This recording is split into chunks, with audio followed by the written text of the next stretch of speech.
progress.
Selamat pagi, selamat bergabung di webinar Day Providensia Foundation.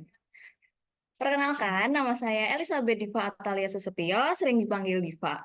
Saya menjadi salah satu dari Day Providensia Scholars yang saat ini masih kuliah jurusan Informatika di Universitas Sanata Dharma, Yogyakarta. Ya, tentu saja yang di sebelah saya ini ada partner host saya. Silakan memperkenalkan diri. Halo semuanya, selamat pagi. Nama saya Cindy Gupitasari, biasa dipanggil Cindy. Saat ini saya masih kuliah di program studi Pendidikan Guru Sekolah Dasar Universitas Sanata Dharma. Pagi ini kami berdua yang akan memandu acara webinar bertema teknologi dan kemanusiaan. Dan memiliki judul apa itu, Sin? Yang berjudul Manfaat Ketidakpastian, Mencari Kepastian Hingga Meramal Masa Depan. Pertama-tama kami ingin mengucapkan puji dan syukur kepada Tuhan Yang Maha Esa, karena atas berkatnya kita bisa berkumpul dalam ruangan Zoom meeting pada pagi hari ini. Saya ucapkan selamat datang kepada Pak Satrio, Ibu Yolanda, Romo Pitoyo, dan Brudo Sarju selaku pengurus dari Day Providensia Foundation. Selamat datang juga kepada pembicara kami, Romo Bayu Risanto, SY PhD. Tentu saja kami mengucapkan selamat bergabung kepada seluruh peserta webinar yang telah menyempatkan waktunya untuk mengikuti acara pada pagi hari ini. Webinar yang bertemakan teknologi dan kemanusiaan dapat terselenggara atas kerjasama antara Dewi Providensia Foundation dengan Universitas Sanata Dharma Yogyakarta. Nah, kali ini topik yang akan dibawakan itu sangat penting dan tentunya bermanfaat bagi kita semua yang ada di sini. Nah, Div, menurutmu teknologi itu sebenarnya penting atau enggak sih, Div? Wih, iya jelas penting banget toh Yosin. Kayak dengan adanya teknologi Teknologi di zaman sekarang ini, kita itu semakin mudah untuk mencari informasi, berbagi informasi kepada teman, terus habis itu, berkomunikasi juga gampang, hemat waktu untuk mendapatkan sesuatu hal itu, terus, mudah untuk melakukan transaksi dan banyak lah pokoknya, Sin. Oke, benar banget, Dip. Aku juga merasa terbantu dengan teknologi yang ada sekarang. Sekarang itu sangat berkembang. Tapi dengan teknologi yang semakin berkembang, apakah manusia akan menjadi lebih malas dan mungkin akan mengandalkan teknologi atau gimana nih? Dan katanya teknologi juga bisa dikatakan pasti dan nggak pasti nih, Dip. Bener banget ya, Sin, kayak nah ini nih yang jadi masih, pertanyaan buat sebagian orang termasuk aku juga nih. Kayak sebenarnya teknologi ini tuh membantu manusia atau malah membuat manusia itu nggak berdaya sih sebenarnya, dan teknologi ini sebenarnya pasti atau nggak pasti. Nah, maka dari itu udah siap banget nih kita untuk mendengarkan materi dan berdiskusi bersama Romo Bayu selaku pembicara webinar pada pagi hari ini. Betul. Untuk itu, sebelum memasuki seluruh rangkaian webinar pada pagi hari ini, izinkanlah saya untuk membacakan agenda acara hari ini. Yang pertama akan dimulai dengan doa pembuka yang akan dipimpin oleh Saudari Trifani. Kemudian memasuki acara inti yaitu pemaparan materi dari Romo Bayu SY. Sesudah itu akan kami buka sesi tanya jawab. Kemudian kita akan mendengarkan closing statement dari pembicara kami Romo Bayu SY. Seluruh rangkaian acara webinar ini akan ditutup dengan foto bersama oleh Saudari Erna dan doa penutup yang akan dipimpin oleh Saudari Diva Olivia. Baik, sekarang kita akan masuk ke acara yang pertama, yaitu doa pembuka. Saya mohon kepada Saudari Trifani untuk memimpin doa pembuka. Untuk Trifani, kami persilakan. Baik, terima kasih Kak Cindy. Sebelum acara webinar ini dimulai, saya akan pimpin doa pembuka dengan ajaran agama Katolik untuk teman-teman yang lain diharap untuk menyesuaikan. Dalam nama Bapa dan Putra dan Roh Kudus. Tuhan Yesus yang Maha Baik dan Maha Penyayang, terima kasih atas perlindungan yang Engkau berikan pada hari yang baru ini. Di sini kami berkumpul dalam mengikuti rangkaian acara webinar dengan tema manfaat ketidakpastian, mencari kepastian hingga meramal masa depan. Kiranya Engkau memberkati rangkaian acara kami pada pagi hari ini, memberkati Romo Bayu yang akan menyampaikan materi pada kami, dan memberkati seluruh pihak yang ikut serta dalam pelaksanaan webinar ini. Kiranya kami dapat mendengarkan dengan baik dan ilmunya dapat berguna dalam kehidupan kami sehari-hari. Doa yang kurang sempurna ini kami panjatkan dalam kehadirat dengan Tuhan Kristus Tuhan kami. Amin. Dalam nama Bapa dan Putra dan Roh Kudus.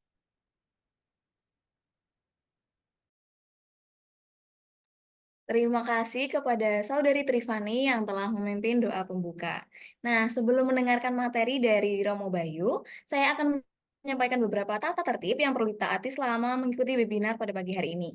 Yang pertama, para peserta dimohon untuk mengaktifkan kamera dan menonaktifkan mikrofon selama webinar berlangsung, kecuali jika diizinkan. Yang kedua, para peserta diharapkan untuk mengikuti dan memerhatikan webinar ini dengan baik dan tenang. Yang ketiga, para peserta dapat mengajukan pertanyaan kepada pembicara Romo Bayu dengan cara mengetikkan di kolom chat atau raise hand. Nah, yang keempat, para peserta dimohon untuk mengisi link presensi yang akan dibagikan oleh panitia melalui kolom chat pada akhir acara untuk pembuatan sertifikat. Yang kelima, peserta yang meninggalkan ruang Zoom tanpa mengisi presensi tidak akan mendapat sertifikat. Nah, sekarang kita sampai pada bagian yang kita tunggu-tunggu nih teman-teman, yaitu pemaparan materi dari Romo Bayu. Sebelumnya, izinkan saya untuk memperkenalkan secara singkat mengenai pembicara kita. Beliau adalah Romo Bayu Risanto, SY, PhD. Beliau adalah First Postdoc Research Associate pada bagian Atmospheric Sciences di Department of Hydrology and Atmospheric Sciences di the University of Arizona. Beliau ini tinggal di Vatican Observatory, Jesuit Community, USA. Kepada Romo Bayu, kami persilahkan untuk memaparkan materi yang telah disiapkan. Terima kasih banyak sudah mengundang saya ke sini untuk memaparkan presentasi saya. Bisa terlihat ya? Apakah slide saya bisa terlihat? Sudah. Oke. eh, presentasi saya pada pagi hari ini, pagi di sana, malam di sini, sini jam 8 malam. Ini sebenarnya lebih pada persoalan filosofis ilmu pengetahuan dan bagaimana implikasinya pada teknologi kita pada masa kini. Maka saya beri judul manfaat ketidakpastian. Ketidakpastian di sini yang dimaksud adalah error, ya. Kalau teman-teman pernah belajar matematika atau fisika, sedang mengukur sesuatu, mesti guru atau dosen mengatakan ada errornya berapa banyak. Ketidakpastiannya atau uncertainty-nya itu tingkatnya seberapa. Nah, dari situ kita bisa mencari kepastian hingga meramal masa depan. Maksudnya bagaimana implikasinya itu bagi kehidupan kita di zaman yang teknologi canggih ini. Nah, artikel mengenai bincang-bincang kita pada pagi hari ini itu sudah saya terbitkan di majalah basis nomor 3 dan 4 tahun 73 2024. Jadi ini adalah basis terbaru. Silakan kalau teman-teman mau lebih dalam, mendalami ya, silakan beli majalah basis dan baca tulisan saya. Persis judulnya hampir sama, hanya ketidakpastian kami ganti galat. Galat itu error dalam bahasa Indonesia ya. Oke, kita mulai dengan ini ya, cerita saya di sini. Ini rumah tinggal saya di Illustrate nomor 2017 di Tucson, Arizona. Gambar atas ini ada foto dari Illustrate dari sini menghadap ke utara, jadi utara. Sementara ini jalan di belakang ini. Jalan di belakang ini sempit, dipakai untuk ngambil sampah. Jadi kami menempatkan bak sampah di belakang ini, dan setiap seminggu sekali itu truk sampah lewat sini. Jadi ini jalan truk sampah ini. Jalan truk sampah. Setiap jalan itu berpasangan. Jadi jalan raya biasa dengan di belakangnya itu jalan truk sampah. Ini bagian belakang rumah kami. Nah, yang jadi soal itu seringkali kalau saya pesan makanan di Uber Eats ya. Atau GoFood ya di Indonesia ya. Seringkali itu Google Map-nya atau mengarahkan supirnya itu ke sini. Ke jalan di belakang, jalan tikus sini. Jalan tikus ini salah ini. Harusnya jalannya di sini. Dia harusnya berhenti di jalan Illustrate, lalu ngetuk rumah, seperti itu. Karena mereka di jalan sini, mereka bingung loh, kok ini jalan sempit sekali, nggak ada halaman rumahnya, nggak ada pintu dan semacamnya. Karena memang salah. Ini sudah berkali-kali seperti itu. Padahal ini ingat ya, di sini itu di Amerika ya. Di Amerika katanya itu teknologi ya canggih, ya nggak ada salah-salahnya, tetap saja ada yang salah. Bahkan Google Maps pun bisa salah mencari rumah saya di sini, Illustrate 2017. Nah, garis besar bincang-bincang saya adalah pertama introduksi masalah. Ya masalah ada error itu ya, ketidakpastian. Itu ada di mana-mana.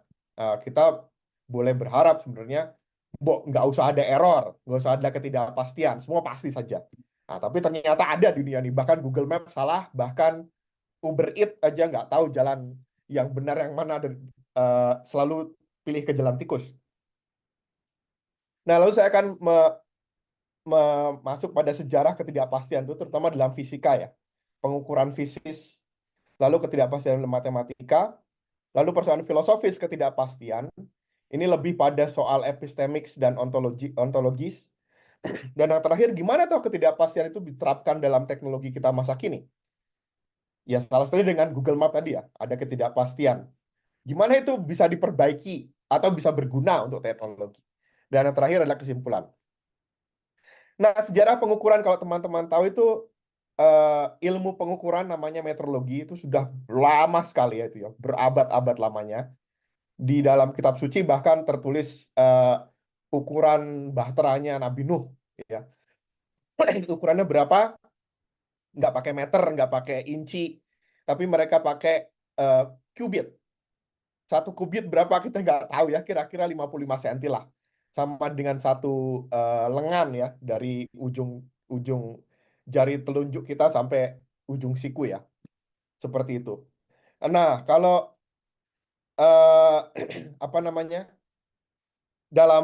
dalam pengukuran ini yang dipakai pada awalnya itu berdasarkan tubuh ya. Jadi kita kenal misalnya jengkal kalau di Indonesia. Kita kenal misalnya berapa kaki ya, berapa kaki. Bahkan kaki itu masih dipakai sampai sekarang. di dalam teknologi pesawat terbang misalnya. Ketinggian pesawat itu sampai sekarang masih diukur dengan kaki. Di mana-mana, walaupun meter sudah ada, tapi kaki masih dipakai. Dan ini masih umum sampai sekarang, karena ya memang ya berguna ya. Ya udah dipakai saja sampai sekarang, berguna seperti itu. Mungkin satu-satunya ada 2 negara di dunia yang masih memakai kaki satuan imperial, itu ada di Amerika Serikat dengan di Myanmar. Di tempat lain itu sudah lebih daripada sudah bukan lebih, tapi sudah menggunakan satuan internasional seperti metrik ya. Lalu pengukuran juga berdasarkan kerja biasanya. Misalnya di Jerman itu ada Tagwerk ya.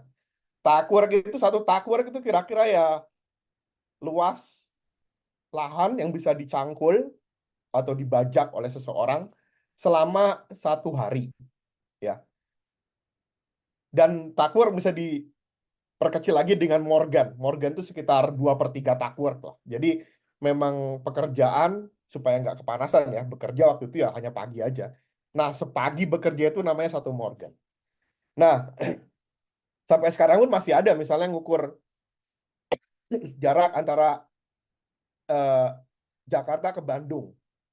Jakarta-Bandung itu berapa jam dulu? Dulu mungkin sekitar 2 jam ya. Entah sekarang dengan kereta cepat ini, Wush, mungkin ya sekitar 40 menit, sekitar itu. Nah, maka berdasarkan kerja itu juga masih dipakai sampai sekarang. Misalnya dari Jakarta ke Jogja naik kereta api ya 1 hari dulu 1 hari 1 malam. Sekarang ya sekitar 6 jam, 6 jam 7 jam sudah sampai ya dari Tugu sampai mana namanya sampai di Jakarta Pusat ya. Nah, yang menjadi soal adalah pengukuran semacam ini, entah berdasarkan tubuh, entah berdasarkan kerja, itu ya nggak pasti juga karena bisa elastis ya. Bisa elastis di satu tempat 1 jam itu panjangnya sekian, di tempat lain panjangnya sekian, sudah beda-beda sendiri. Maka diperlukan suatu standarisasi ya. Maka dalam metrologi itu ya udah karena supaya nggak ada, supaya errornya dipersempit ya kita standarisasi aja, dibuat aja yang resmi seperti apa. Nah, ini sudah lama sebenarnya, sejak zaman Mesir sudah ada usaha ini. Misalnya ini yang di atas ini seremonial cubit ini ditemukan di salah satu piramid miliknya kalau nggak salah ini miliknya salah satu arsiteknya Firaun, dan sudah ada itu standarnya, itu 1 qubit itu sekian, itu sudah ada. Atau juga menggunakan tali yang dikasih simpul-simpul ini, itu juga sudah ada sejak zaman Mesir. Mengapa ini penting? Karena ya akhirnya sampai pada kepentingan praktis ya, kepentingan praktis masyarakat kita. Kalau kita membangun bangunan atau membangun candi atau membangun bendungan, ya harus tepat. Bukan harus tepat, tapi harus sama antara satu orang dengan yang lain. Setuju bahwa satu jengkal itu sekian panjangnya, 1 deka itu sekian panjangnya. Jadi nggak campur aduk. Nah, karena resmi orang juga bisa nakal ya. Karena resmi orang bisa nakal. Mungkin teman-teman pernah ada yang dengar dalam ini kitab suci Lukas 6:38, berilah dan kamu akan diberi. Suatu takaran yang baik, yang dipadatkan, yang digoncang, yang tumpah, akan dicurahkan ke dalam ribaanmu. Ya, ini sebenarnya merujuk pada ini loh. Entah teman-teman apa pernah lihat takaran beras pakai liter. 1 liter beras itu jumlah bulir beras di dalam 1 liter beras bisa macam-macam. Kalau ini dipadatkan, ya, maka jumlah bulirnya akan semakin banyak. Kalau tidak dipadatkan ya cuma sedikit jumlah bulirnya. Nah, orang yang nakal atau petani landlord ya yang nakal bisa aja minta kepada budak-budaknya yang kerja di sawah, itu dipadatkan ya, nggak boleh tidak dipadatkan. Kalau dipadatkan, si petani itu akan mendapat bagian yang lebih banyak. Sementara buruh taninya mungkin hanya sedikit saja kebagiannya. Karena ketika dipadatkan, bulirnya semakin banyak yang masuk. Sementara kalau nggak dipadatkan, ya nggak banyak bulir yang masuk ya, karena nggak dipadatkan. Maka ini dalam Lukas 6 ini, yang menarik di sini adalah bahwa ya sudah ada memang takaran seperti ini sejak zaman dulu dan orang bisa nakal, dan yang menjadi pesan di sini adalah suatu takaran yang baik yang dipadatkan. Artinya apa? Artinya orang di apa, bukan diminta ya, tapi melihat Tuhan sebagai orang yang murah hati. Murah hati artinya ya dia memadatkan gandumnya bukan untuk dirinya sendiri, tapi untuk orang-orang yang dikasihinya. Maka eh, maka memang ukuran seperti ini sudah ada sejak zaman dulu, bahkan terekam dalam kitab suci. Itu menariknya. Nah, selain bisa dipakai untuk berbuat curang, eh, ukuran-ukuran semacam ini pada abad 20 misalnya, itu merambah pada GMO ya, pada genetically modified organism, dan pada eugenik. Misalnya pada tahun 1910 itu di Amerika Serikat ada itu program eugenik supaya orang-orang yang cacat, orang-orang yang sakit, orang-orang kriminal itu nggak boleh punya anak, nggak boleh punya turunan. Kenapa? Karena nanti turunannya sama seperti orang tuanya. Kalau dengan demikian maka eh, negara harus menanggung ya lewat BPJS ya, di Amerika Serikat harus menanggung orang-orang cacat, orang-orang turunan mereka ini yang berkualitas buruk. Nah, sehingga dijalankan metode eugenik. Tapi ini nggak berlangsung lama karena ada soal moral, ada soal etika di sini, sehingga akhirnya sudah tidak dijalankan lagi. Dan Nazi Jerman juga pernah menjalankannya pada 1933 untuk program apa namanya, generasi yang sempurna untuk bangsa Arya. Ya, dan ini mengerikan memang kalau ukuran-ukuran semacam ini digunakan sampai pada hal-hal di luar batas-batas etis dan moral. Nah, maka yang menjadi soal kan, ya kalau elastis seperti itu nggak sama, apalagi juga perdagangan antar bangsa itu semakin erat, maka standar satuan ukuran itu harus standar ya, harus sama. Setiap bangsa itu harus punya hal yang sama, disetujui bersama. Nah, ini yang menjadi salah satu agenda revolusi Prancis ya waktu itu, tuntutan dari rakyat ya. Pertama itu satuan panjang, satuan berat itu harus baru sama sekali. Nggak boleh yang lama. Karena yang lama itu mengingatkan pada rejim, mengingatkan pada ketidakadilan. Lalu juga satuan ukuran harus bersifat tetap, à tout le temps, à tout le peuple. So, harus untuk segala zaman, untuk semua orang. Dan harus mudah dikonversi ya. Maka muncul desimal misalnya 0,1, 0,2, 0,3, itu muncul konversi dan dipakai untuk memecah satuan itu dengan mudah. Maka dimulai suatu proses abstraksi waktu itu. Satuan panjang itu tidak lagi pakai kaki, tidak lagi pakai jengkal, tapi diabstraksi. Gimana kalau kita pakai misalnya busur dari bumi, garis busur, garis imajiner bumi, seperti itu. Pakai itu. Maka waktu itu kemudian antara 1789 sampai 1799 itu dibuat ini program oleh Savang. Savang itu kelompok dari Academy of Science-nya Prancis untuk mengukur satuan meter ya. Satuan meter itu didapat dari sini. Diukur dari Dunkirk di utara Prancis sampai Barcelona di sini. Lalu diukurnya menggunakan triangulasi. Ada 2 astronomer. Buku ini tentang kedua astronomer yang mengukur busur bumi dari sini sampai sini menggunakan metode triangulasi.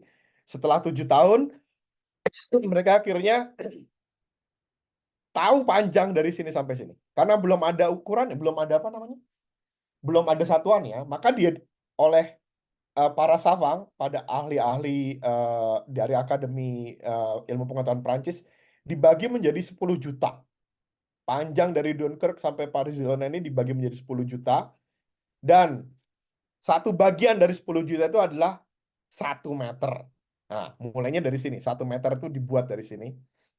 Maka ini kan garis ini nggak ada sebenarnya kan. Di bumi nggak ada. Ini kan imajiner. Dihitung dengan skala astronomis. Lalu kemudian 1 meter itu dibuat dengan logam 1 meter kira-kira segini, ya, dan disimpan di badan atau biro apa namanya, Biro Pengukuran dan Berat Internasional di Paris. Nah, ini 1 meter seperti ini, dan ini menjadi apa namanya ya, benda yang dalam tanda kutip sakral ya. Ya, ini 1 meter ukuran segini, sehingga setiap orang kalau mau tahu ukuran 1 meter ya harus mengikuti standar ukuran yang ada di Paris ini.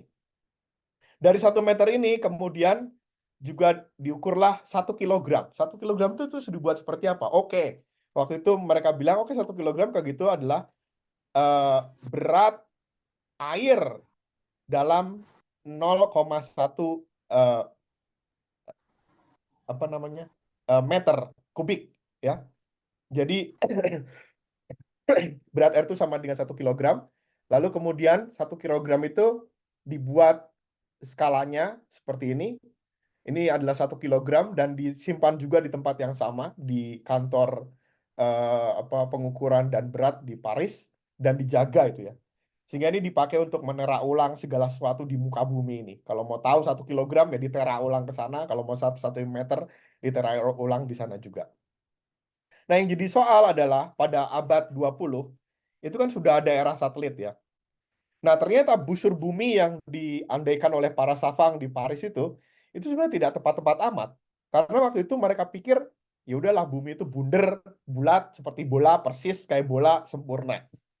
Lalu panjangnya sempurna ya. Tapi kan pada kenyataannya tidak. Bumi itu agak gepeng ya. Tidak benar-benar bulat gitu ya. Jadi antara radius dari kutub utara sampai tengah bumi ini beda dengan radius dari tengah bumi ini sampai Khatulistiwa. Sampai Khatulistiwa lebih panjang daripada radius ke kutub utara atau selatan. Maka panjang meter ini lebih pendek 0,2 mikrometer atau milimeter kalau nggak salah daripada yang seharusnya. Maka ya sudah, karena salah ya, kalau Newton masih hidup saya pikir Newton akan cukup geli melihat ini, karena sebenarnya dia sudah meramalkan di filosofi naturalis Principia Mathematica bahwa bumi itu tidak bulat sempurna tapi agak penjol ya, agak apa namanya, gepeng. Mungkin dia akan bahagia, ternyata benar apa yang saya ramalkan menurut Isaac Newton. Nah, maka sejak tahun 60-an itu Biro Pengukuran dan Berat di Perancis itu mulai mengurangi errornya ini ya, supaya nggak error itu terus pakai apa. Nah, lalu kemudian pakai misalnya diukur 1 meter itu tidak lagi menggunakan busur bumi, tapi 1 meter ditentukan oleh jarak yang ditempuh cahaya dalam 1 detik. Ya, dalam 1 detik. Karena kan cahaya menempuh jarak 299.792.456,2 detik ya. Selama 1 detik dia menempuh jarak sekian. Maka 1 detik ya, panjang, bukan 1 detik. Artinya panjang 1 meter itu adalah jarak yang ditempuh oleh cahaya 1/299 juta detik ini. Maka menjadi 1 meter. Lalu kemudian 1 detik itu tidak diukur lagi dengan 1 hari dibagi 86.400 getaran kristal kuarsa, seperti adalah pada jam tangan misalnya. Tapi itu diukur dengan getaran isotop sensium 133. Karena lebih stabil ya, itu 1 detik. Lalu 1 kilo, nah ini 1 kilo menarik, karena 1 kilo akhirnya diukur dengan apa yang sudah kita dapat dari persamaan dari Einstein, E sama dengan mc kuadrat, dan persamaan dari Planck, E sama dengan H dibagi nu. Ya.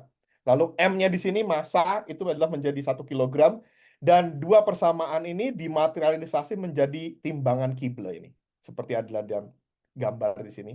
Timbangan Kibble ini, dia akan bisa mengukur berat 1 kilogram secara tepat ya. Maksudnya tepat pada zamannya sekarang.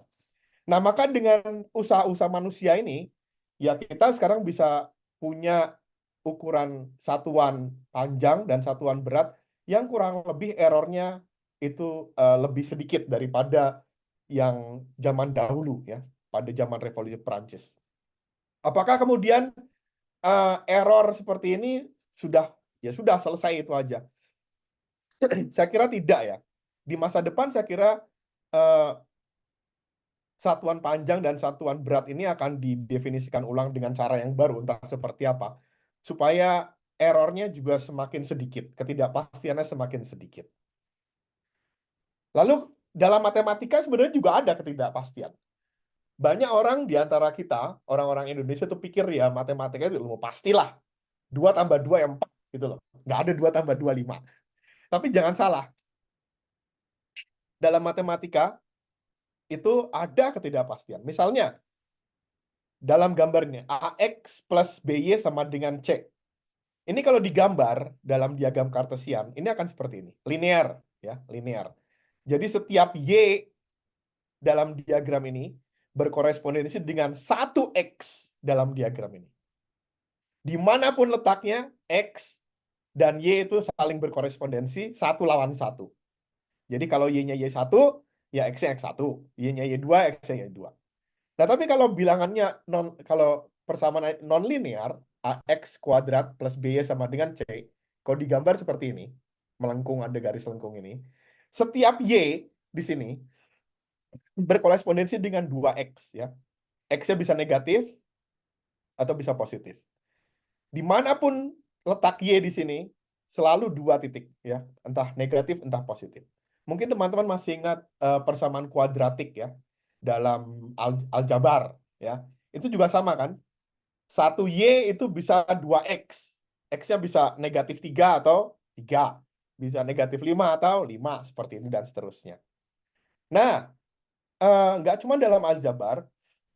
Pada tahun 1963 itu Edward Lorenz, ahli geometri chaos, itu dia menyederhanakan Navier-Stokes equation. Jadi Navier-Stokes ini panjang sekali. Ini Navier-Stokes ini menggambarkan gerak fluida, ya, mekanika fluid, entah udara, entah air. Itu dia menyederhanakannya menjadi 3 persamaan ini, 3 persamaan kalkulus ini. Dan kalau digambar, ini ya, kalau digambar, ini saya gambar sendiri, saya tulis sendiri programnya pakai Python. Mulai dari titik ini ya. Titik ini akan bergerak terus karena menggunakan iterasi. Kalau ini di iterasi tiga-tiganya ini selama 100 kali dia akan bentuknya seperti ini. Ya. Gambar sebelah kiri. Kalau di iterasi 4.000 kali dia akan seperti ini. Nah, yang menariknya di sini adalah si bintang ini tidak akan pernah berakhir di tempat yang sama. Ya. Selalu di tempat yang berbeda-beda. Nggak pernah sama, nggak pernah periodik, dan acak ya. Jadi kalau misalnya Y-nya itu diubah 0,1 saja misalnya, itu dia akan berubah banyak sekali. Si bintang ini letaknya udah nggak di sini. Letaknya mungkin ada di sana, mungkin ada di sini. Jadi ini juga sama. Ini adalah non-linear, persamaan non-linear dalam kalkulus, dan hasilnya tidak stabil, tidak periodik, dan tidak pasti ya. Sehingga ada ketidakpastian di sini. Nah, ini kan baru tiga state ya, 3 keadaan X, Y, dan Z. Kita bisa gambar di 3 dimensi seperti ini. Apakah bisa lebih dari 3 dimensi? Ya bisa, tapi kita nggak bisa membayangkan. Yang bisa kita bayangkan misalnya kalau kita beli celana ya. Celana itu ukurannya ada size, ada waist, ada seam, ada hip, ada rise, ada thigh, ada cuff. Ya, misalnya seperti ini. Ini kan ada berapa? 7 ya. 7 keadaan. Nah, kalau setiap keadaan aja punya 1000 kemungkinan, maka sudah ada berapa model celana yang kita dapatkan? Ada banyak sekali. Nah, ini yang menjadi soal dalam mekanika fluida ya. Dalam mekanika fluida misalnya ini Navier-Stokes equation. Ini yang nggak sederhana, ini yang asli, yang rumus aslinya. Ada banyak sekali variabel di sini, nggak cuma 3, tapi ribuan. Dan setiap variabel punya kemungkinan banyak sekali dan terkait satu dengan lain. Sehingga dalam perhitungan dinamika fluida, misalnya menghitung apa namanya di mana itu typhoon itu akan mendarat, itu sangat-sangat rumit, sangat-sangat sulit sekali, dan kita nggak tahu pastinya. Kalau teman-teman pernah lihat ya prediksi typhoon ya di Amerika Serikat, itu ada banyak, sebenarnya namanya spaghetti plot. Jadi kemungkinan ya mungkin mendarat di sini, mungkin mendarat di sini, mungkin mendarat di sini, mungkin mendarat di sini. Kita nggak ada yang tahu, dan ini eh, banyak kemungkinannya tergantung dari input data yang kita masukkan di Navier-Stokes equation ini. Jadi begitu banyaknya karena non-linear, Y itu bisa berkorespondensi lebih dari satu X atau Z bisa berkorespondensi lebih dari satu Y. Nah itu maka ketidakpastiannya banyak sekali ya. Nah ini yang menjadi persoalan di sini. Nah maka apa yang kita pelajari di sini dari soal persoalan non-linear ini adalah non-linear ini menghasilkan ketidakpastian karena satu nilai dapat berkorespondensi dengan banyak nilai pada variabel lainnya. Dan perbedaan kondisi awal, ya, misalnya T di sini atau mana ya? Misalnya pressure ya, tekanan udara di sini diganti saja 0,1. Wah itu udah berbeda sekali hasilnya daripada misalnya ini misalnya. Mungkin ini 0,1, ini mungkin 0,2 seperti itu. Jadi sangat sulit sekali. Lalu dengan hasilnya tidak periodik, tidak pernah sama dengan hasil sebelumnya. Nah, ini yang kita dapatkan dari persoalan matematis ya, sistem non-linear. Nah, perdebatan tentang prinsip apa namanya ketidakpastian ini sebenarnya sudah lama ya, sejak abad awal 20 ketika prinsip ketidakpastian kuantum itu dicetuskan oleh di antaranya Werner Heisenberg, lalu juga Schrödinger, Niels Bohr, ketidakpastian kuantum ini. Jadi intinya ketidakpastian kuantum ini adalah bahwa kita itu tidak pernah akan tahu kecepatan dan posisi partikel dalam waktu yang bersamaan. Kenapa? Karena partikel itu kecil sekali, kita ngukurnya pakai cahaya. Kalau kita ukur pakai cahaya, si partikel ini bisa bergerak karena cahaya foton yang kita tembakkan pada dia. Sehingga kita hanya bisa tahu kecepatannya aja tanpa mengetahui posisinya, atau hanya posisinya aja tanpa tahu kecepatannya. Nah, ini menjadi soal ketika kita masuk dalam fisika kuantum ya. Misalnya ini cahaya foton ya, foton partikel cahaya ini kita tembakkan gitu ya lewat lempeng yang punya dua celah. Lalu ketika ditembakkan, kita tahu foton itu sampai di belakang sini. Ya, karena ada cahaya di sini, kita tahu. Nah, tapi pertanyaan adalah, si foton itu lewat celah yang ini atau celah yang ini? Nah, menurut prinsip ketidakpastian kuantum, itu nggak bisa kita bilang, 50-50 lah. Nggak bisa. Bagi ketidakpastian kuantum, ya dua-duanya dilewati. Ya. Kenapa? Karena foton atau cahaya dalam prinsip kuantum itu digambarkan ini ya sebagai wave function ya, 2 cos kali delta kx, terus ada E I kx minus v t ya. Ini adalah apa namanya bilangan alam dan I itu kalau teman-teman ada yang dari bidang matematika masih tahu ini I itu sama dengan akar minus 1 ya. Berapa itu akar minus 1? Akar 1 1. Akar minus 1 apa itu? Bilangan imajiner ya. Maka I ini adalah imajiner. Karena bilangan imajiner. Maka ya wave function ini asal dalam arti itu imajiner. Cahaya sebagai gelombang itu ada di mana-mana dalam waktu yang bersamaan dan hanya bisa terlihat ketika si wave function ini runtuh ya, dan akan menjadi apa namanya cahaya yang bisa dilihat oleh mata. Nah, ini jadi soal bagi Einstein pada waktu itu 1927 kalau nggak salah. Dalam suatu konferensi dia bilang, wah itu bahaya itu seperti itu caranya. Kalau kita nggak tahu pasti yang lewatnya lewat mana, apakah kemudian sejarah alam semesta itu aja tidak pasti ya? Apakah sejarah alam semesta itu berjalan dengan tidak pasti, dengan random, dengan kacau sehingga kita tidak tahu pastinya. Oh, tapi jangan-jangan apakah ketidakpastian itu ada dalam otak kita aja? Hanya dalam pikiran kita, tapi tidak ada di dalam semesta. Nah, Einstein itu lebih berposisi pada bahwa ketidakpastian itu lebih pada epistemik. Hanya kita aja nggak tahu, karena kita begitu terbatas ya. Terbatas misalnya kita aja nggak bisa bayangkan ruang 4 dimensi aja kita nggak bisa bayangkan. Karena keterbatasan seperti itulah inherent dalam diri kita nggak tahu. Maka baginya ya ini epistemik aja. Tapi juga kalau ditatapkan pada quantum mechanics, ahli-ahli quantum mechanics, mereka akan bilang, oh enggak, itu memang ada di alam semesta. Alam semesta memang tidak pasti, memang gerak sejarah ini ya kacau, random, tidak mengarah pada satu hal, ya. Tapi saya sendiri sebagai pribadi ya, saya lebih setuju pada Einstein bahwa ketidakpastian itu hanya bersifat epistemik aja. Jadi nggak ada di alam semesta. Alam semesta pasti tahu lah kemana arahnya dia berjalan.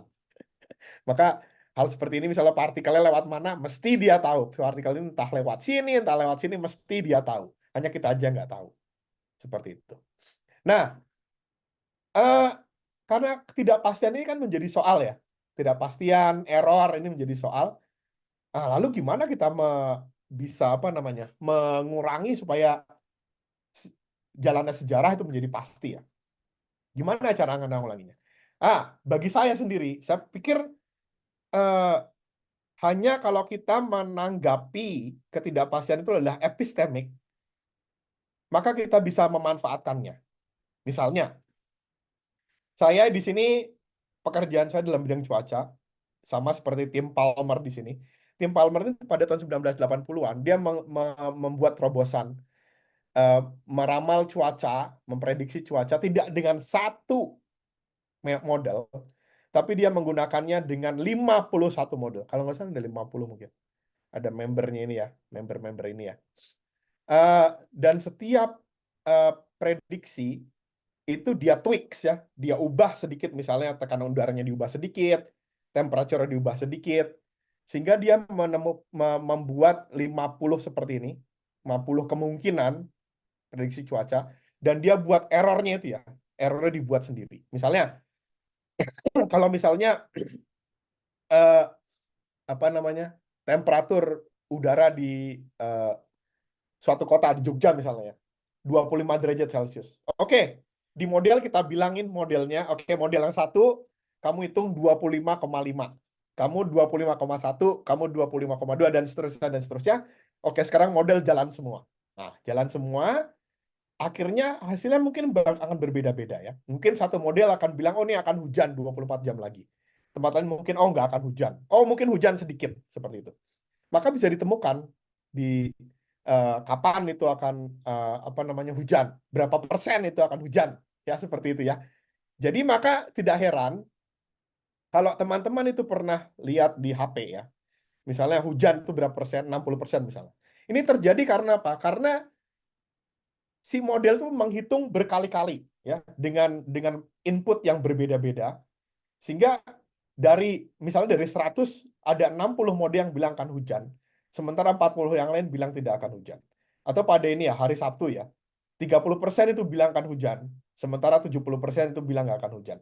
Nah, seperti ini hanya akan terjadi kalau kita buat errornya sendiri ya. Jadi misalnya suhunya yang tadi saya bilang 25 derajat Celcius. Lalu oke, kita ambil secara acak ya, dari metode Gaussian ini, ambil cara acak, misalnya ada yang 26,4 misalnya di sini, atau misalnya ada yang 25 persis, atau yang 25,25. Nah, ini kemudian dimasukkan dalam pemodelan yang tadi saya bilang di sini, dimasukkan di sini, dan maka akan menghasilkan 50 atau lebih, atau mungkin 100 kalau mau, model cuaca yang kita inginkan untuk 24 jam ke depan, atau 72 jam ke depan, atau 100 jam ke depan, seperti itu. Maka di sini maka di dalam pemodelan ini, error itu berguna. Malah dibuat error itu ya. Walaupun errornya nggak ada, tapi ya kita buat aja. Supaya ada, sehingga kita punya paling tidak ada probabilitas ya dari prediksi kita. Sama juga dengan proyeksi iklim. Proyeksi iklim, kalau teman-teman pernah lihat, ini ya ada dari IPCC yang terakhir, yang tahun 2023, itu setidaknya ada 5 skenario. Skenario yang pertama yang paling atas 8,5 itu, kalau emisi gas rumah kaca itu tidak berhenti total, tidak berhenti sama sekali, malah dilanjutkan seperti sekarang, maka suhu udara itu akan naik 5 derajat Celcius ya, daripada tahun 1950. Kalau berhenti total, seperti SS119 ini, maka akan naik mungkin ya 1,5 derajat Celcius daripada tahun 1950. Dan ini shading yang di belakang ini menunjukkan perhitungan cuaca yang berkali-kali, perhitungan iklim berkali-kali ya. Nggak cuma satu kali, tapi berulang kali, mungkin ada sekitar 50-100 kali ya. Sehingga punya kemungkinan ini ya. Dan kita tidak pernah tahu persis apakah memang ini akan terjadi nanti tahun 2090, walau alam. Dan saya yakin nggak akan terjadi. Ya, persis seperti ini nggak akan terjadi persis. Ya. Karena memang itu tadi ada persamaan non-linear dalam dinamika fluida. Sangat sulit sekali itu apa namanya diputuskan. Nah, pada COVID-19 juga pernah ada yang buat apa nama COVID Sim, ditulis di dalam Python kalau nggak salah ini, oleh Imperial College of London, dan dia mencoba itu ya, program ini mencoba untuk menghitung berapa tuh jumlah kematian kalau misalnya kalau tidak tanpa karantina atau dengan karantina. Nah, ini juga sama. Banyak persamaan non-linear yang ada di dalam perhitungan ini. Sehingga kita lihat di sini misalnya dengan karantina ketat aja ya. Jumlah data yang kematian yang sesungguhnya ini sudah ada di sini. 100 hari pertama udah banyak yang mati orangnya. Sementara modelnya itu, perhitungan non-linearnya itu, baru nanti 200 hari pertama baru banyak yang mati. Ternyata salah. Lalu kalau tanpa karantina sama sekali gimana? Oh, tanpa karantina juga salah. 100 hari pertama udah banyak, sementara ini baru 100, berapa? 10 mungkin ya, baru banyak ya. Sehingga memang sulit sekali. Kalau ada banyak sekali perhitungan non-linear dengan banyak variabel, ketidakpastiannya luar biasa banyak. Tapi, apakah kemudian dengan ketidakpastian ini kita bisa pikir, ya sudahlah, toh nggak ada gunanya kita menghitung seperti ini ya, dengan superkomputer ya. Dan saya pikir pandangan seperti itu salah, karena dengan pemodelan seperti ini, paling nggak kita tahu probabilitasnya. Error masih ada, ketidakpastian masih ada, tapi kita tahu bahwa oh iya ya, ada probabilitasnya. Itu udah lebih ayem ya, walaupun nggak tahu 100%, tapi lebih ayem daripada tidak sama sekali. Nah, kembali ini yang terakhir, kembali ke GPS ya. Ini juga sama, mereduksi ketidakpastian. Cara kerja GPS itu pakai trialterasi dengan konstelasi minimal 3 satelit ya. Jadi misalnya satelit 1, saya misalnya ada di sini ya, terpantau oleh satelit ya, ada di sekitar sini. Satelit nggak tahu kita tuh ada di mana. Pokoknya terpantau kamu itu ada. Nah, kalau ada satelit lain yang bisa mantau saya, ya, ada di sini nih. Jadi ada di irisan ini. Jadi Bayu itu kemungkinan ada di sini atau ada di sini, ya. Jadi yang tadinya tidak pasti sama sekali, ya, entah di mana. Sekarang ketidakpastiannya udah turun, reduce ya, hanya di 2 titik ini, entah di sini atau di sini. Nah, kalau ada satelit ketiga yang bisa melihat saya, dia akan bilang, oh, ada nih di sini nih.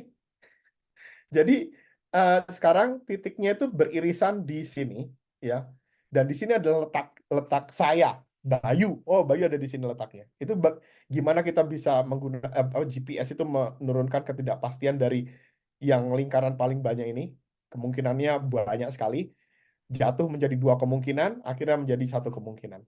Tapi dalam hal ini juga sebenarnya tidak pasti juga, karena sinyal kan tergantung dengan situasi di atmosfer ya. Kalau terlalu banyak uap air, dia pun akan banyak errornya juga. Jadi makanya kalau misalnya kadang-kadang ada berita, oh itu ada mobil masuk got atau mobil masuk jurang karena ngikuti Google Map, ya mungkin waktu itu ya sinyalnya kurang baik ya. Jadi akhirnya bisa eh, tidak akurat sama sekali. Maka ini kesimpulan demikian. Kita tidak pernah sampai pada truth ya, pada yang sesungguhnya ya. Ketidakpastian selalu ada. Ya, ketidakpastian selalu ada. Karena apa? Karena keterbatasan inheren manusia. Memikirkan ruang lebih dari 3 dimensi agak susah, apalagi memikirkan non-linear ya. Wah, itu kemungkinannya banyak sekali, dan gimana kita menentukan mana yang benar kita nggak tahu. Maka muncul pertanyaan seperti tadi yang saya bilang, epistemik atau ontologis ya ketidakpastian itu ya. Kalau epistemik mungkin ya karena kitanya aja yang bodoh, tidak tahu. Kalau ontologis ya berarti ada di luar sana. Tapi yang menarik, ketidakpastian itu memungkinkan kita untuk melakukan perhitungan probabilistik. Pakai apa namanya statistik ya, seperti tadi misalnya ngitung di mana itu typhoon itu akan mendarat, atau besok itu hujan atau enggak, walaupun pakainya probabilistik, pakai percentage ya, ya kita paling enggak ayam lah kita tahu di mana ada tempatnya. Maka ketidakpastian itu berguna di sini, dan akhirnya ya kita tidak mampu mencerap atau memahami kerja alam semesta ya yang sesungguhnya seperti apa. eh, Bukan dalam hal indrawi aja apa yang kita lihat, tapi juga logika kesadaran kita juga, misalnya dalam ekspresi matematis yang tadi sudah saya paparkan di atas. Ya, saya kira itu eh, pemaparan dari saya. Terima kasih banyak. Saya kembalikan pada pembawa acara.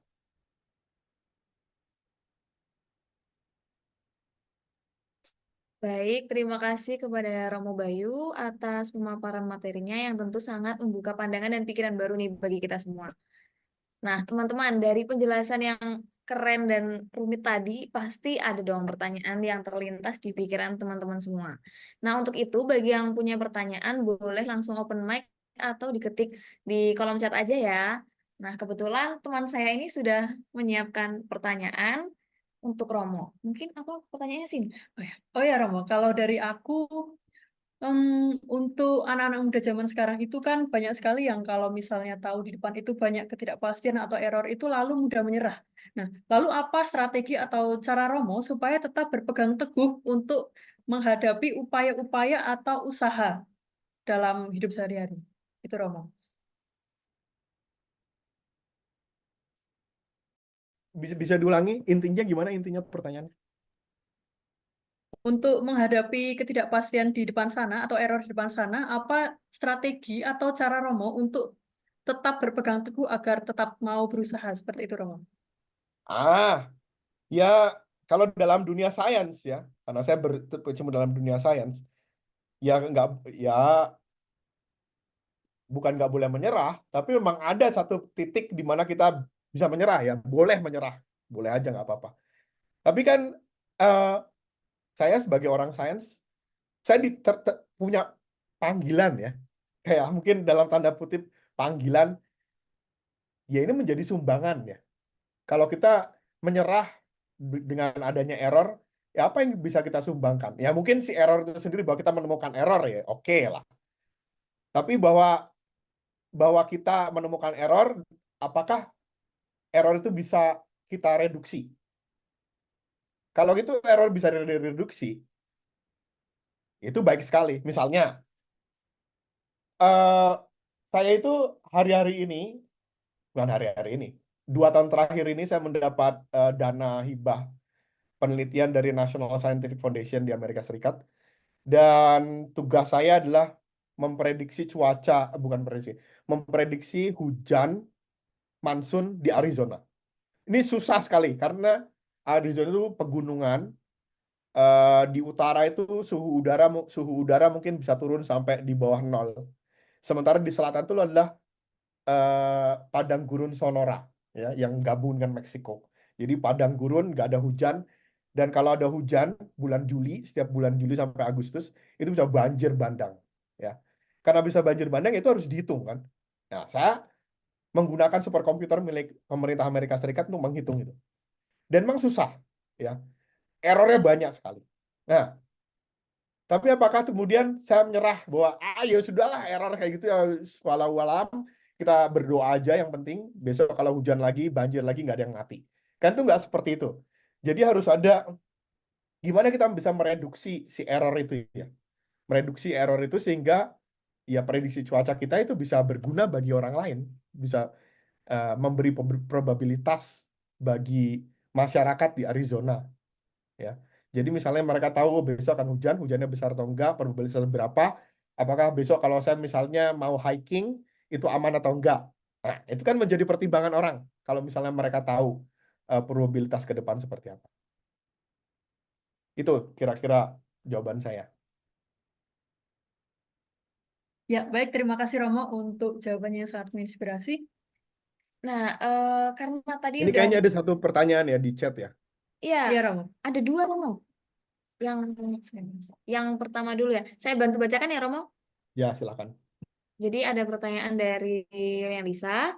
Hidup ini kan penuh ketidakpastian dan probabilitas nih. Nah, terkadang ketidakpastian ini menjadi ketakutan tersendiri akan probabilitas di masa depan.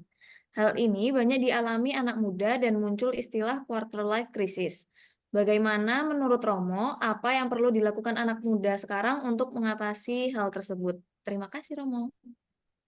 Ini eh, pertama-tama ya kalau saya sendiri gitu ya itu harus disadari memang krisis itu memang ada ya dalam pergantian usia kita semakin tua. Kayak saya juga semakin tua juga ada krisis ya, krisis-krisis tertentu.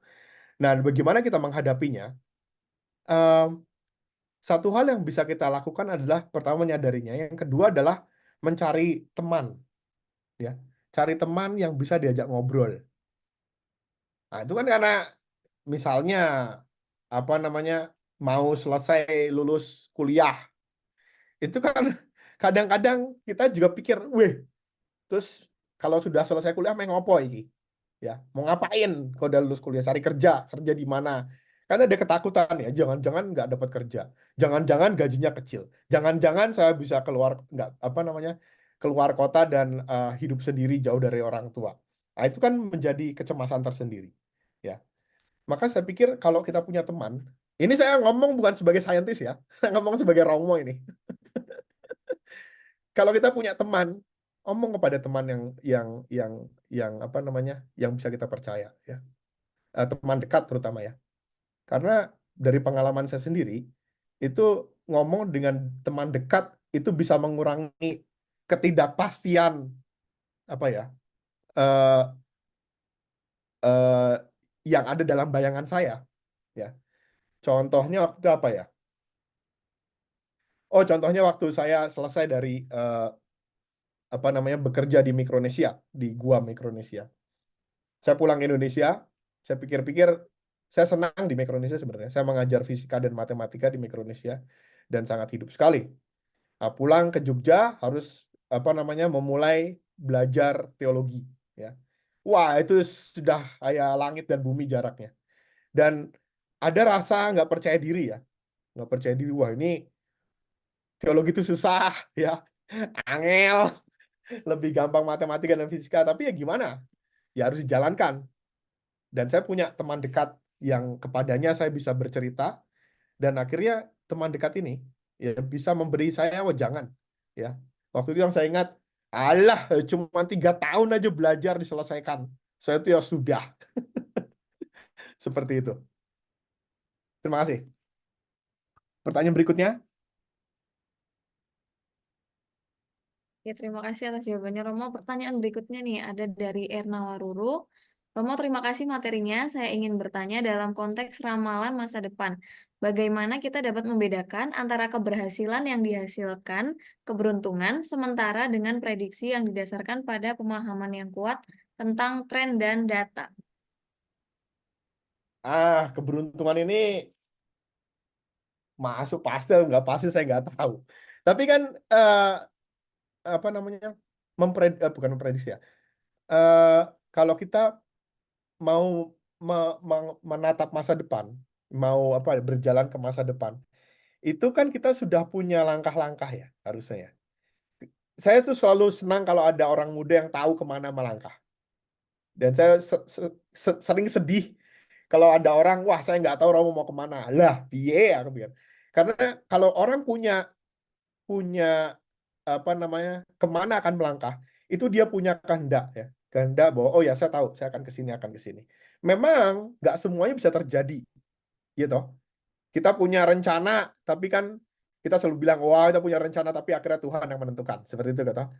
Tapi apakah artinya semua yang ditentukan oleh Tuhan? Kan itu juga ditentukan oleh kita juga, ya kan? Tergantung oleh kita. Kita tuh mau melangkah kemana, ya tergantung oleh kita.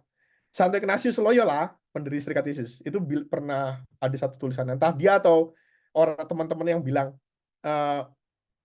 kita berdoa seakan-akan semua itu ada di tangan kita, ya.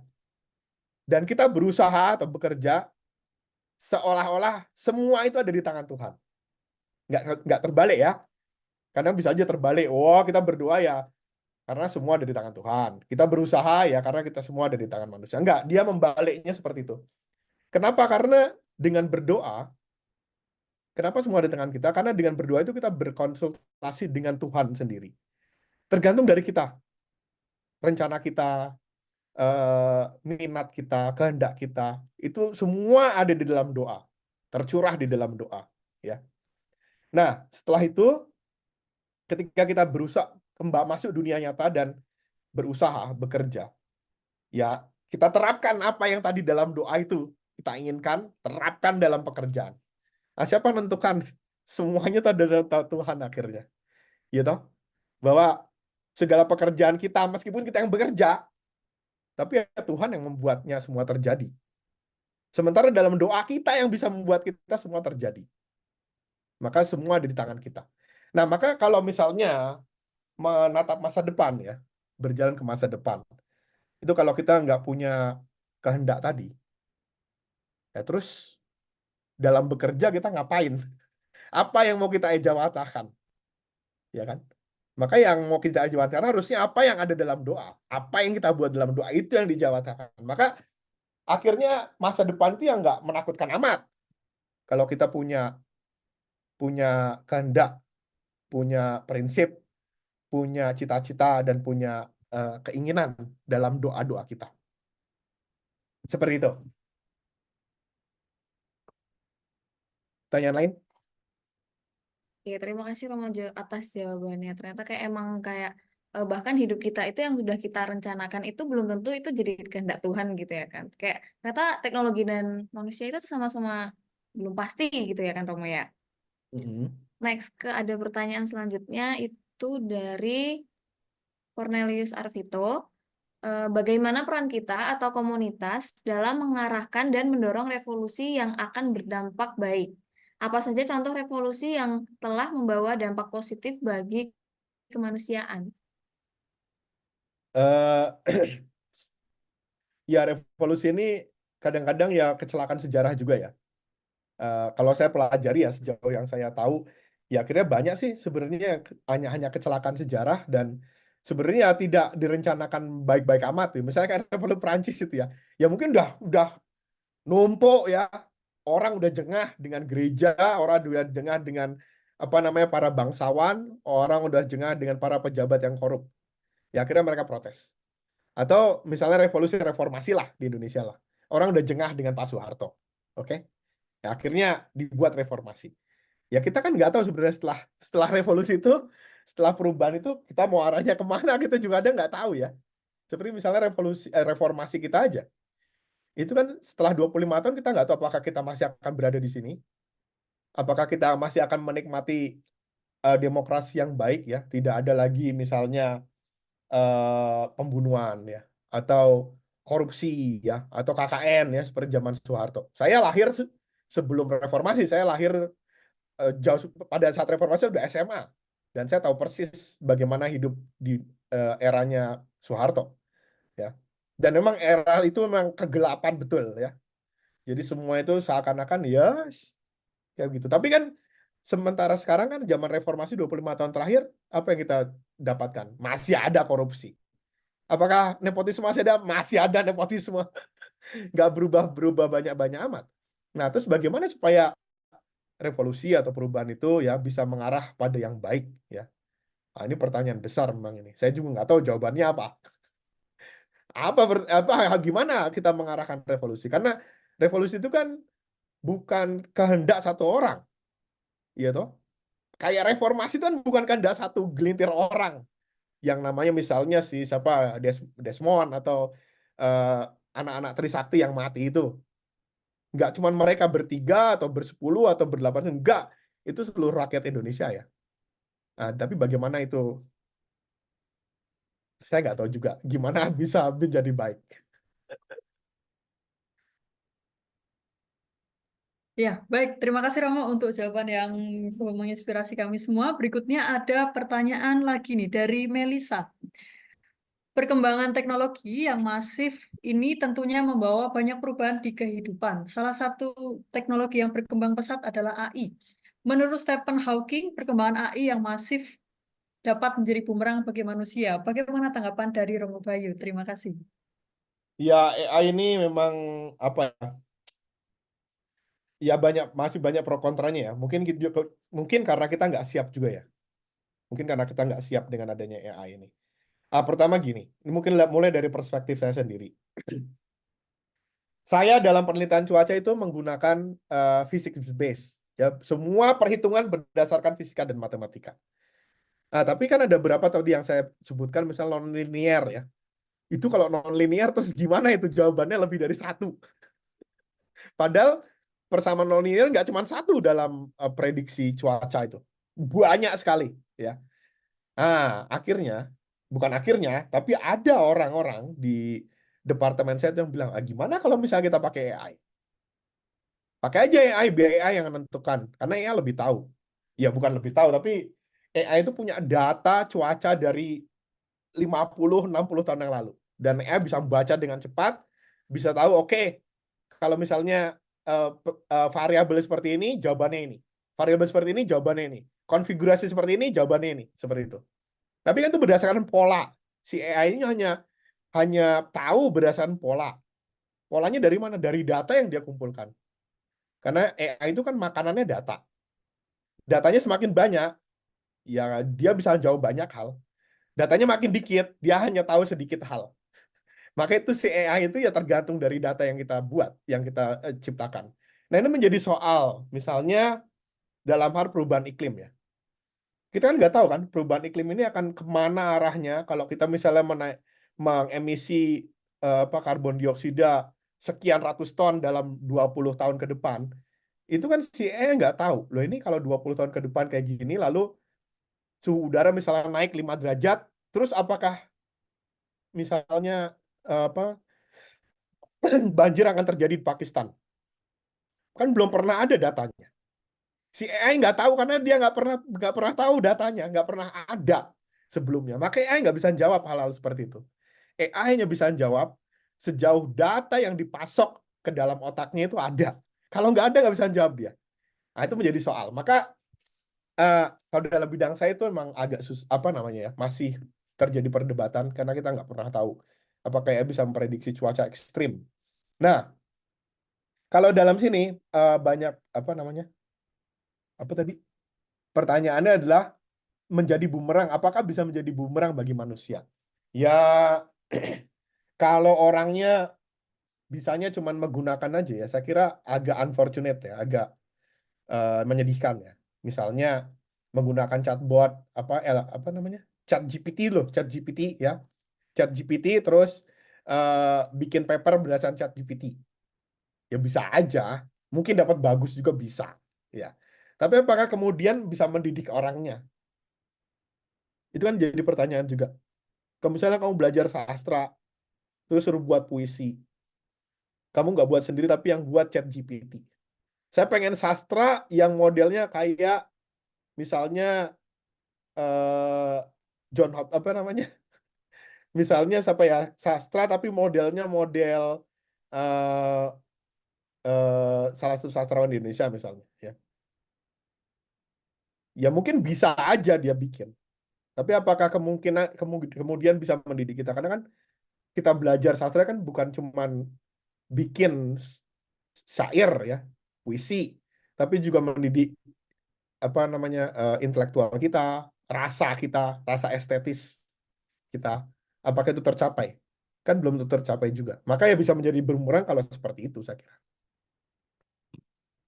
Oke. Oke, terima kasih Romo atas pertanyaannya. Nah, pertanyaan selanjutnya ini sempat saya baca ini nyambung dengan pertanyaan sebelumnya dari Theodorus Abim. Saat ini kita sudah memasuki revolusi industri 5.0 AI. Jika manusia tidak bijak menggunakan teknologi, maka akan membuat manusia tersebut menjadi manja dan malas untuk berpikir. Karena segala pekerjaan dan permasalahan kita andalkan kepada AI untuk mencari solusi. Nah, mengingat ketidakpastian dalam cara AI dapat berperilaku dan berkembang, apa dampak dari ketergantungan yang berlebihan pada AI tersebut untuk pengambilan keputusan? Dan bagaimana kita dapat menjaga keseimbangan antara otomatisasi dan kontrol manusia? Ya apa ya yang baik ya dengan adanya komputer ya, AI itu membantu banyak ya, memudahkan banyak hal. Eh, Menghitung misalnya persamaan sampai jutaan itu hanya dalam 1 detik selesai, ya, nggak usah lama-lama. Atau kita tadi seperti bisa bilang ChatGPT misalnya, saya pengen dong bikin apa namanya karya sastra modelnya kayak Shakespeare. Ya udah dibuat loh ChatGPT nih karya sastra seperti Shakespeare. Ya bener memang seperti Shakespeare, tapi kan bukan karya kita sendiri. Nah, kalau seperti itu kan terus kita bisa jadi tergantung dan kita bisa kehilangan skill. Saya kira saya merasa itu ya skillnya itu yang bisa hilang bagi saya ya, karena saya mungkin bias, saya dari engineering ya, dari science ya, mungkin kehilangan ininya sense, skillnya itu bisa hilang. Banyak kok seperti itu, misalnya inilah yang cara yang mudah. Saya tuh punya student di sini. Saya punya mahasiswa, saya dampingin satu mahasiswa dua mahasiswa S3, dan kami coding ya tiap hari ya. Dan saya tuh selalu bilang pada mereka, lihat kalau kamu coding itu dipelajari baris per baris. Itu ngapain aja sih coding itu? Ya. Jangan nggak cuma yaudah dijalankan codingnya, dijalankan running seperti itu, enggak. Tapi kamu harus tahu itu ngapain. Karena kalau kamu nggak tahu mereka ngapain, terus akhirnya codingmu stuck, error, kamu nggak bisa memperbaiki. Itu yang saya bilang pada mereka. Nah, ini yang menjadi persoalan, saya kira bagi banyak mahasiswa zaman sekarang ya, termasuk mahasiswa di sini, itu hanya mengambil apa yang sudah ada, ya, dipakai seperti itu. Tapi kalau misalnya itu menghasilkan error atau rusak itu ya, dia nggak tahu errornya ada di mana, karena nggak punya sense-nya itu ya. Saya beberapa kali nemukan mahasiswa saya itu salah menerjemahkan dari rumus fisika ke coding. Saya bilang ini salah ini, tapi dia nggak tahu salahnya di mana. Karena saya pikir ya skillnya kurang ya, karena setiap kali oke ngitung ini sudah ada, ngitung ini sudah ada, tinggal ngambil, tinggal dijalankan seperti itu. Nah, itu saya kira menjadi bahaya di situ. Kalau orang akhirnya cuma menjadi konsumen, tidak punya skillnya untuk menciptakan sebagai produsen, ya akhirnya ya sudah. Kita kalau misalnya semua habis, misalnya ini ya ada badai matahari misalnya. Kan pernah dulu tahun 18 kan ada badai matahari, akhirnya semua sistem telegram di Amerika Serikat, telegraf, semua kabelnya apa namanya terbakar, sehingga telegram nggak bisa dikirim dari satu tempat ke tempat yang lain. Nah, itu kalau misalnya ada badai seperti itu, badai matahari, dan sistem komunikasi kita rusak, satelitnya rusak, antenanya rusak, semua kabel fiber optik terbakar, terus ngapain kita? Terus kita kalau mau ngulang dari awal, dari misalnya bikin coding jutaan apa namanya lines, apakah bisa? Nah, kalau kita kehilangan skill, kehilangan sense di situ, ya nggak akan bisa. Itu sih, itu itu menjadi ancaman serius kalau misalnya terjadi. Kira-kira seperti itu. Oke, terima kasih Romo atas jawabannya. Jujur aja itu yang dijelasin Romo tadi benar-benar relate sama kehidupan mahasiswa tentunya, apalagi kita gitu ya kan. Kayak misalnya ada pertanyaan tugas kuliah gitu, kita langsung nyarinya di chat AI gitu, kayak kita nggak mau berusaha nyari tahu dulu, terus kayak tadi yang Romo bilang kayak code-nya itu dipelajari per baris, tapi kita cuman kayak nyalin code-nya aja, habis itu nggak Nah, dipelajari per makanya baris, Romo. bahaya itu. Terus kalau error nggak tahu errornya di mana. Nah, makanya toh persis. Iya. Nah, Di sini saya agak keras dengan mahasiswa saya. Harus tahu per baris ngapain. ya nanti Kalau kalau nggak di harus tahu pokoknya. ya tinggal nyari komennya, Romo. Iya, ya itu programmer yang bagus itu biasa meninggalkan komen. Tapi di dunia ini saya kira banyak programmer yang bukan nggak bagus ya, tapi kurang bijaksana ya. Dia bikin program ya udah gitu aja tanpa ada komen. Parah itu. Ya. Terus next pertanyaan nih. Berikutnya ada pertanyaan dari Yakobus Seru. Apakah ketidakpastian itu bisa dihilangkan, Romo? Nggak bisa. Selalu ada. Maka tadi saya bilang ya error yang kita dapatkan sekarang ya, yang mungkin kecil ya, misalnya kayak 1 detik itu sama dengan 1 siklus getaran cesium 133, itu mungkin 50 tahun 100 tahun lagi itu kurang tepat itu, mungkin ganti dengan isotop yang lain, tahapan nama isotopnya, nah itu bisa diganti nggak sensium lagi. Jadi memang untuk mencapai truth ya itu nggak akan mungkin. Saya sebagai pribadi itu merasa nggak yakin kita bisa sampai pada truth yang sesungguhnya. Kita hanya mendekati apa yang sesungguhnya di alam semesta. Hanya mendekati aja, nggak bisa sampai pada ini itu loh. Asimptotik loh, seperti apa namanya grafik apa namanya dalam matematika itu yang asimptotik, hanya mendekati nol, nggak pernah menyentuh nol. Dan ini saya pikir yang menjadi kekuatan ya bagi dunia sains ya. Bagi saya sendiri setidaknya perjalanan saintifik itu sama dengan perjalanan iman ya. Saya sebagai Romo kan saya merasa diri sebagai peziarah iman, mencari Tuhan di dalam hidup saya. Tapi apakah persis saya akhirnya selama hidup ini bisa melihat wajah Tuhan yang sesungguhnya? Ini loh, Tuhan tuh kayak gini loh. Ini persis Tuhan kayak gini. Enggak. Tuhan yang kita tahu sekarang itu akan berbeda sekali dengan Tuhan yang kita kenal nanti 50 tahun lagi, atau nanti ketika kita akan mati. Akan berubah terus. Konsep Tuhan dalam diri kita, siapa Tuhan bagiku, ya, itu akan berubah terus. Maka kalau ingat pertanyaan Yesus ya, sini yang Katolik, yang Kristen, ingat pertanyaan Yesus, siapakah aku ini? Itu selalu relevan kapanpun. Karena jawabannya selalu berbeda-beda. Tergantung pada keziarahan iman kita, ya, pertemuan kita dengan orang lain. Sama dengan dalam dunia sains. Ya, dalam dunia sains yang ketidakpastian tadi misal salah satunya. Apakah memang seperti itu? Enggak, akan diperbaiki lagi. Apakah gravitasi itu seperti yang digambarkan oleh Isaac Newton?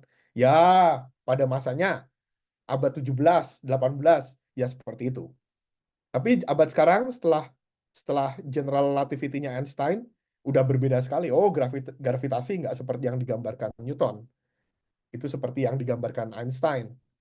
Tapi apakah akan seperti itu? Akan seperti Einstein, apa yang digambarkan Einstein 200 tahun ke depan? Mungkin beda sekali. Pengamatan kita, pencerapan kita akan alam semesta itu berubah terus. Hanya mendekati yang kebenaran aja. Mungkin apa namanya, bendanya satu ya, gravitasi ya. Tapi bagaimana kita memahaminya itu berubah, berevolusi terus. Mendekati yang sesungguhnya si gravitasi itu, yang kita nggak tahu. Yang kita nggak tahu. Hanya mendekati aja, redefinisi ulang, diulang. Sama dengan pengenalan kita akan Tuhan, redefinisi terus menerus. Ya mungkin nanti suatu ketika kita udah mati ya, mungkin kita bisa melihat, oh lah Tuhan tuh kayak gitu. Ya. Tapi apakah selama hidup sampai? Enggak akan. Itu. Oke, Baik, baik Pak. Terima kasih atas jawabannya. Lanjut, ini ada yang bertanya ini. Mungkin satu pertanyaan terakhir kali ya, Romo ini. Oke. Nah, dari Yohanes Wungo. Izin bertanya, Romo, saya Yohanes Wungo dari Prodi Pendidikan Keagamaan Katolik. Di masa sekarang, banyak orang atau terlebih mahasiswa-mahasiswi yang menggunakan AI. Yang menjadi pertanyaan saya, Romo, bagaimana cara kita untuk mengatasi AI itu dengan baik dan menurut Romo AI ini bagus untuk mahasiswa atau bagaimana ya? Ya tergantung yang dipakai untuk apa dulu. Misalnya kayak tadi suruh bikin paper ya kurang berguna ya, kurang bijak bagi saya. Karena tujuan pendidikan akhirnya nggak tercapai, ya toh. Kalau misalnya kita menggunakan apa AI untuk bikin paper. Tapi misalnya untuk hal-hal lain, misalnya kita misalnya gunakan untuk apa ya? Untuk penelitian misalnya ya, membantu dalam penelitian kita itu ya. Menentukan misalnya dalam hal genetik misalnya. Kan ribuan, kalau kita hitung satu persatu mungkin nggak akan bisa. Nah, mungkin kalau dalam penentuan genetik, konstruksi biologis gitu ya, mungkin itu bisa dipakai nggak apa-apa. Kayak misalnya dalam penelitian saya, ya bisa aja dipakai untuk menggantikan beberapa persamaan nonlinier yang susah dipecahkan oleh mesin komputer. Boleh pakai AI nggak apa-apa. Tapi apakah pertanyaannya tadi, apakah si AI ini bisa misalnya mengetahui hal-hal yang ekstrim yang belum pernah terjadi? Saya yakin nggak bisa. Nah, tapi ya jawabannya saya pikir ya tergantung dari gimana kita menggunakannya, untuk apa kita menggunakannya. Kalau membantu kita ya pakai. Membantu tujuan ya dari yang eh, kita harapkan. Begitu. Oke, baik. Terima kasih Romo untuk jawaban yang sangat menginspirasi. Baik, karena waktu kita sudah terbatas, jadi untuk sesi tanya jawab kami tutup sampai di sini ya teman-teman. Terima kasih kepada teman-teman yang telah mengajukan pertanyaan-pertanyaan yang beragam, dan terima kasih juga untuk jawaban-jawaban yang sangat inspiratif dari Romo Bayu. Betul banget sih. Nah, sesi tanya jawab tadi ternyata real banget untuk menambah pengetahuan dan semakin mendalam terkait apa sih itu teknologi dan ketidakpastiannya. Semoga bermanfaat ya untuk kita semua yang hadir di sini. Nah, teman-teman, coba deh sekarang teman-teman cek di kolom chat ada apa. Yang ngantuk, yang kurang merhatiin, coba dicek ada apa. Iya, sekarang banget. Udah? Nah, ternyata nih udah ada panitia yang membagikan link presensi di kolom chat. Nah, pastikan ya bahwa teman-teman ini mengisi link presensi tersebut agar dapat memperoleh sertifikat keikutsertaan dalam webinar kali ini. Sertifikat akan dibagikan langsung melalui email para peserta. Jadi setelah selesai acara ini, jangan lupa untuk memeriksa kotak email masing-masing ya. Teman-teman, jangan langsung leave dari Zoom meeting dulu. Sekarang kita akan memasuki sesi closing statement dari Romo Bayu. Kepada Romo Bayu, kami persilakan. Eh, dari bincang-bincang kita, saya kira ya ketidakpastian selalu ada dalam hidup kita. Dalam dunia sains, dalam dunia iman, dalam dunia sosial, kemasyarakatan kita. Eh, tapi ketidakpastian itu emang inherent ada di sana ya. Jadi nggak usah takut dengan ketidakpastian itu. Karena justru dengan ketidakpastian itu kita bisa melihat eh, masa depan kita, kemungkinan-kemungkinan yang akan terjadi di masa depan kita. Dan kemungkinan inilah yang membuat pertama-tama kita rendah hati, bahwa tidak semua yang kita tahu itu benar-benar kita tahu. Ada yang kita tahu. Dan yang kedua, ya akhirnya kita bisa punya punya itu ya. eh, Kalau orang beriman seperti saya, ya kita akan lebih punya iman. Karena ya kita ini nggak terbanyak tahu dengan apa yang akan terjadi di masa depan. Terima kasih. Baik, terima kasih Romo untuk closing statement yang sangat menginspirasi untuk kita semua. Nah, teman-teman semua, ternyata nggak terasa banget nih ya, kita udah hampir selesai aja. Tapi sebelumnya kita bakal ada sesi foto bersama terlebih dahulu yang akan dipandu oleh teman kita yaitu Erna. Silakan kepada Erna untuk memandu sesi foto. Terima kasih untuk Kak Cini dan Kak Biva. Romo, Bapak, Ibu, dan teman-teman, kita sudah memasuki sesi dokumentasi. Diharapkan untuk semua peserta Zoom, jika memungkinkan, menghidupkan kameranya.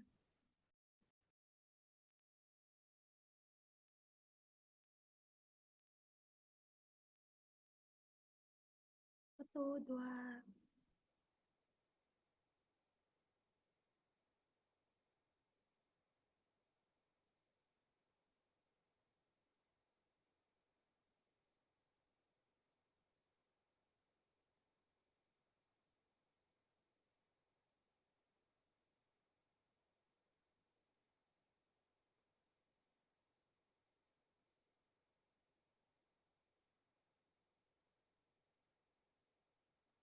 Oke, ternyata sudah ya teman-teman. Nah, terima kasih kepada Saudari Erna telah memandu foto bersama.